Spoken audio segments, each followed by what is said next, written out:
Ito ang Presidential Broadcast Service. Radyo Pilipinas. Radyo Publiko Ng bagong Pilipinas para sa bagong Pilipino. Naghahatid ng mahahalagang balita at impormasyon na guugnay ng pamahalaan sa sambayanan. Tulay sa himpapawid ng serbisyo publiko. Radyo Pilipinas. Radyo Publiko. Ang boses ng Pangulo. Sa Iloilo, Radyo Pilipinas. 585 AM. Oras sa Radyo Pilipinas, alas 8:39 sa aga.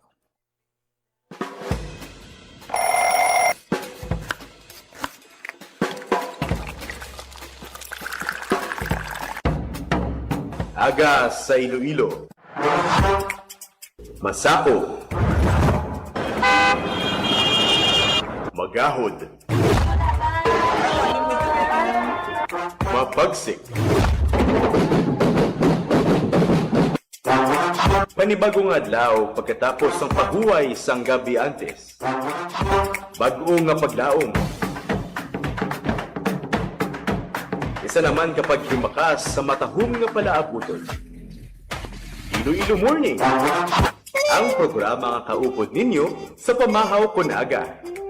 Magadulong sa labing ulihi nga balita, mga istorya halin sa Iloilo, kag iban nga bahin sang rehiyon, mga ginahuluhang balan, kag mga trending topic sa social media. Ululupod naton at tubangon ang maayo nga aga. Magpamati na sa Iloilo Morning! Diri sa 585 kHz sa AM band sang inyong mga radyo. Radyo Pilipinas Iloilo, the only government radio station in Western Visayas.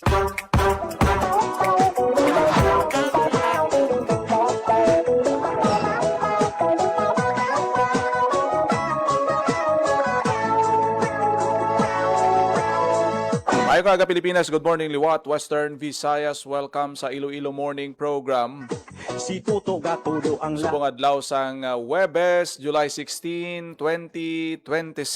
Hay Inday. Good morning gid sa aton sinipinalangga nga mga tagpalamati. Kumusta ang inyo sining adlaw? Nagapabilin nga medyo papaang ang aton sini nga tiyempo. Hindi mapunggan. Patyagan magid kun udto hasta sa hapon ba? Ay After sang grabe nga panginulan, balik naman kita sa hot weather. lakat. Inom damo nga tubig sa aton sini mga kuturan, may mga outdoor activities, may mga kaladtuan.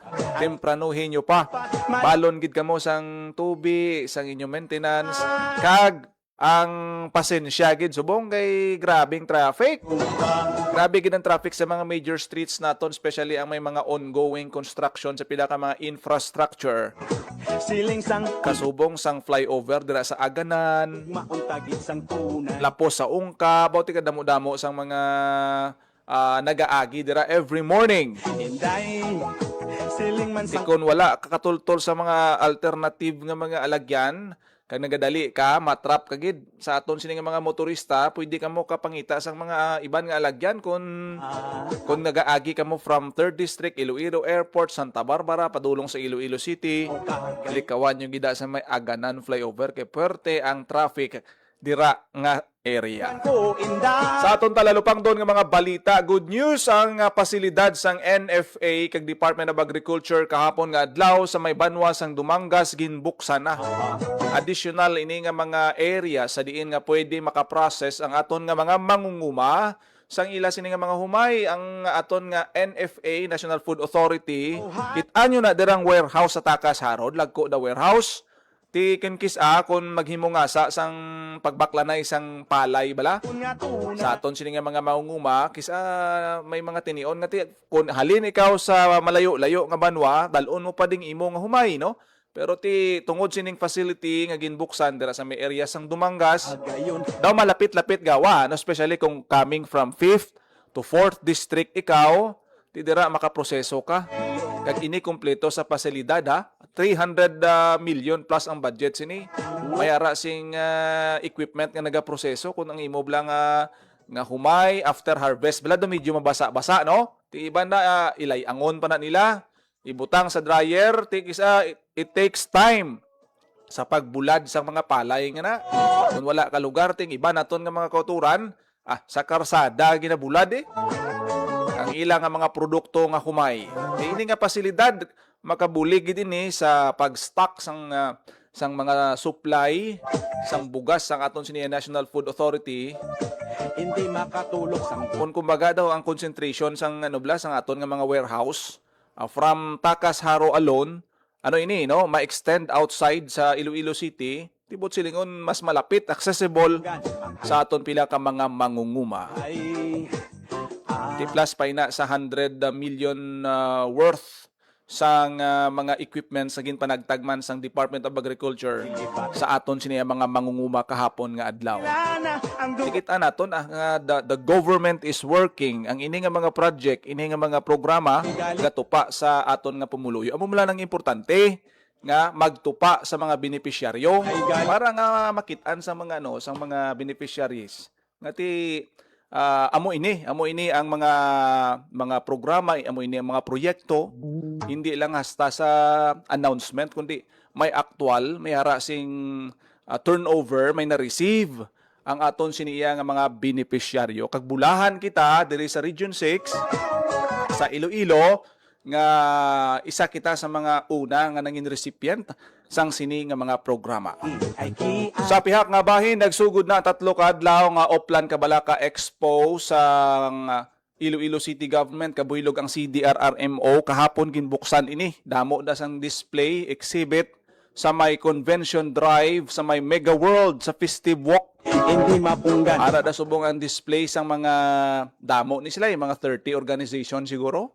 Ang nagbuylog sa Kabalaka Expo. ugamudlat sa imo ka Sa diin madamo sa mga equipments dira bisan pang mga kabataan, pwede ninyo madala dira, no? Pwede ninyo dira matrip para makita nila kung ano ang mga kagamitan, equipment, nga matudluan sila bala nga ang ila alertness, ang ila awareness, ang emergency response ma-improve sa ila kag sa aton man sini ordinaryo nga pumuluyo.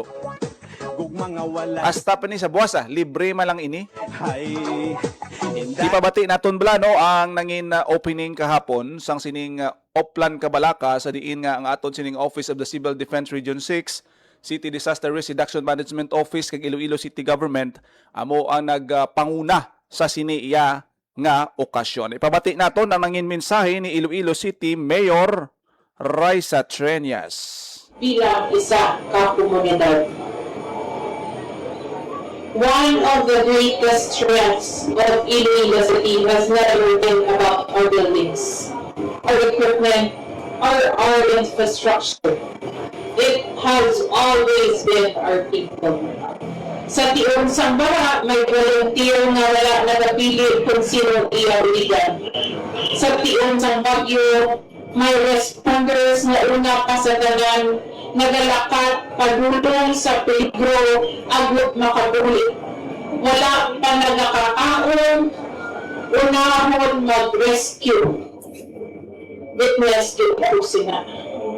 Kagbisan sa mga ordinaryo nga adlaw, yung mga pamilya nga nagatudlo sa ila kabataan, kung diin ang evacuation center, kag kung ano ang emergency hotline, kag ano ang dapat himuon sa tiyon sa linog o sa mga disasters.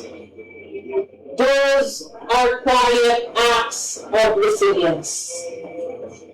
Over the next 3 days, you will witness rescue simulations, interactive exhibits, the Bay Rise Rescue Olympics. Excited kita ng district yung last year sila last year the BFP QD Roadshow, Kabalaka Talks, response asset displays, and many more activities designed not only to educate but to inspire. Last year, when we launched Kabalaka Expo, na-inspire man kita sa Iloilo City Government sa mga equipment sa ating mga partners din. And isa kong directive sa ating mga team sa CDRRMO nga purchase man kita sa tanan ng mga pinanlanon nato in all our districts to make sure that we are equipped in times of disaster. More importantly, this year's Expo places a special spotlight on volunteerism because no city becomes resilient through government alone. As resilient cities build when ordinary citizens decide to become extraordinary by serving others. Sa atong kabalaka volunteer fair, ginahatagan natin sa kiga ang kada Ilonggo nga mangin kabahin sa mas madako nga kataulan. Hindi nga kinahanglan magsuksok sa uniforme para magpaservisyo, hindi mo kinahanglan maging rescuer para makabulig. Sometimes it takes your willingness to learn, to participate, kag mag-upload sa mga impormasyon nga makabulig sa iban. I am proud of this expo because it reflects our broader vision for sustainable development. From Project Transform to promote resilience, from promoting the circular economy to advancing the United Nations Sustainable Development Goals, we are showing that disaster resilience and environmental stewardship go hand in hand. Because the safest communities are also the most sustainable communities. Last year, the first Kabalaka Expo welcomed more than 1,700 visitors and brought together 22 exhibitors from across the region. This year, we hope not only to welcome more participants, but more importantly, to inspire more people to become advocates of preparedness. I'm very happy to share that this year we have 26 confirmed exhibitors. And when I arrived earlier, Donna was so excited because she shared that there were a lot who inquired from different municipalities all over Western Visayas who were interested to join Kabalaka Expo 2.0. Naipagid ako nga nagdulang ini because it tells us that more organizations and more people are stepping forward, willing to share their knowledge, innovations, and commitment to disaster resilience.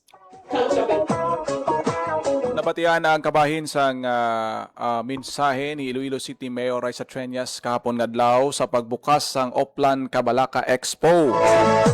Lapad sang lugar da sa may Festive Walk Mall, no? Kadamo dira mo makita ng mga equipments, mga ladder, fire trucks sang BFP, Iloilo City Common Citizen Action Group, ICAG, sa imo yo iban nga mga agencies pagid, no? Sa 26 ka mga organizations, private sector. Ang iban sila government agencies man, may mga display dira. May ara man para sa mga kabataan nga sa diin nga may mga sila, may mga mini drills dira nga pwede gid sila maka-testing. kay gali na gumpa Para nga ti madugangan ang ilang ihibalo. May ara man sang pagapatigayonon nga Rescue Olympics, no? Sa sining tatlo kadlaw nga Oplan Kabalaka Expo, kun di tabagsala, may ara ini sang mga magapasakop nga mga rescue groups. kung mga walay kabog. Kag ini sila, i-judge sila sang mga evaluators, kag i-assess ang ila sining ka-alerto, kadasig sa pag-respond. Malipay ay Ini kabahin sang kampanya, no? Kag sang aton siniya nga pagsaulog sang National Disaster Resilience Month. Amo to ginang ginapangambal ni Mayor Raisa Treñas nga ang resilience dapat matudlo ini siya sa aton siniya nga komunidad halin sa bata hasta sa tigulang. Iti ang emergency, ang emerhensya, ang mga trahedya wala nato na ginapaabot, hindi nato na isa mapaktan. Sunog, ang bagyo, ti ma-predict naton kay ang pag-asa may ara sing regular nga announcement sang weather forecast. Inday Halimbawa, ang linog, fire drill, ang mga sunog, amo ni nga mga drills ang gina-promote gid sa aton siniya nga gobyerno sang Office of the Civil Defense Region 6 nga dapat himuon ini regular kun dita magsala. Kuan ni siya every quarter. Kagayon Ginapatigayon ti paagi sa selebrasyon naton sa sining Oplan Cabalaka Expo nga tido pila na ni katuig kun dita magsala. Guro mga 3 to 4 years na ni no nga ginasakdag sang aton sini nga Iloilo City Government sang CDRRMO kabuylog ang OCD6. Ga-invite pa ni sila gani sa mga rescue groups, hindi lang man ni para sa mga city no, mga volunteers naton coming from city, kundi gina-invite ang iban nga mga rescue groups, MDRRMOs nga maka-witness sang siniya nga aktibidad, maka-share sila sa mga ideya sa kung paano ma-enhance, may open forum, may lecture nga ginapatigayon sa imo pag-ibig. para nga mahandaan ang mga challenges, no, ang mga emerhensya Ang law para matudluan tang komunidad nga mangin resilient sa aton siniya nga mga kabaranggayan. Inday Di daw ano imo yuho. daw timing ning mga nagkalanabo nagligado nga nagtaas tubig halin sa kabukiran matapos ining habagat, no, ang ulan nga gindalas ang habagat naging enhance ni Bagyong Inday. Tido nano mo lang Ugamo nag-attend ka man sa drill kay ti actual mo. Real situation gid ganin nagkatabo sa iba naton nga mga barangay, mga nabukid naton nga mga barangay. Tiyan mo na ang purpose nga kinahanglan i-flex naton ang aton sining awareness sa emergency response kag itudlo naton ini hindi lang sa month of July nga ginasaulog ta ang National Disaster Resilience Month kundi dapat mangin daily practice naton ini, no, itudlo naton ini sa eskwelahan, sa aton nga panimalay, sa barangay, dapat nga sige-sige ang ang pag-update sang aton nga emergency response. Isa to sa mga nagtrending sa naligad tong fire truck nga nag-respond sa sunog, oh. Sa may init na magsala do istansya to. Munang trending subong kay daw wala gali nagsumpit ang tubig sang fire truck. puto gatudo ang laway. Ang resulta nasunog ang mga baligyaan. Hay Nano man nga nakwaan pa sang video. sa imo yuho. Di mga kasubong sina, no? Wake up call sa aton sa tanan nga mga may part sa emergency response. Dapat ready, alerto gid kita. Alerto 24 hours. Daytime, nighttime, may mga shifting dira nga mga ginapatigayon. Mga rescue groups naton, mga ambulansya naton, ang pagtinguha gid sa aton sini nga mga tagsa ka lokal nga panguluhan sang banwa sang syudad nga dapat madugangan ining mga equipments naton, ang emergency responders naton. Ang barangay dapat may capability sa pag-respond bisan vehicular accident lang. Hindi pwede nga na-aksidente dati layo-layo patong banwa kag ang ambulansya kisa sa hinulatay pa lang ti bala naton nga once nga may mga emerhensya kasubong sina ang kada segundo, ang kada minuto importante ina sa pagpreserbar sang kabuhi. Di karon kung ang aton nga mga barangay hindi capable bisan CPR lang da pag-apply sang first aid kulang sa ihibalo ati mabudlay hindi makabulig kapin pa kon halin sa kabukiran ang mga emerhensya Si tuto watanay pa kahit hindi kasulod ang salakyan mo mga kasubong sina nga mga sitwasyon amo ina ang goal kung nga nga gina-promote ina sang aton sining nga government sang aton sining nga OCD sang aton nga LGU nga ma-enhance ang mga kasubong sina nga mga preparation naton. Oras sa Radyo Pilipinas, alas 8:59 na sa aga sa aton sini nga pagpangalagad sa Iloilo Morning Program. Wala na kita sang tiyempo diri sa aton sini nga programa. supat Good malap morning kay Ma'am Rosie Ritaso Sikinya. Gawpod sa aton sini nga pagpangalagad. Ako na gid lamang inyo alagad, Jinel Baclay. Mayong aga Pilipinas, God bless Iloilo. Radyo Pilipinas. Radyo Publiko. Radyo Pilipinas. Ang inyong tulay sa himpapawid ng serbisyo publiko. Ang Presidential Broadcast Service, Radyo Pilipinas, Radyo Publiko. Radyo Pilipinas. Radyo Publiko. Publiko. Kinilala ng pang-international at prestigyosong Asia Pacific Broadcasting Plus Awards 2025 para sa kategorya ng Government Streaming. Ito ay dahil sa epektibo nitong pagsasanib ng mga tradisyonal na media tulad ng telebisyon, radyo at print para masabayan ang mabilis na pag-inog ng mundo ng digital at social media tungo sa mas epektibong paghahatid ng mahahalaga at napapanahong mga impormasyon sa mamamayang Pilipino. Kinilala rin ang Radyo Pilipinas dahil sa patuloy na pag-akyat ng rating. Ngayon ay matatag sa pang-4 na pwesto sa Mega Manila ayon sa pinakahuling Nielsen Radio Audience Measurement Survey.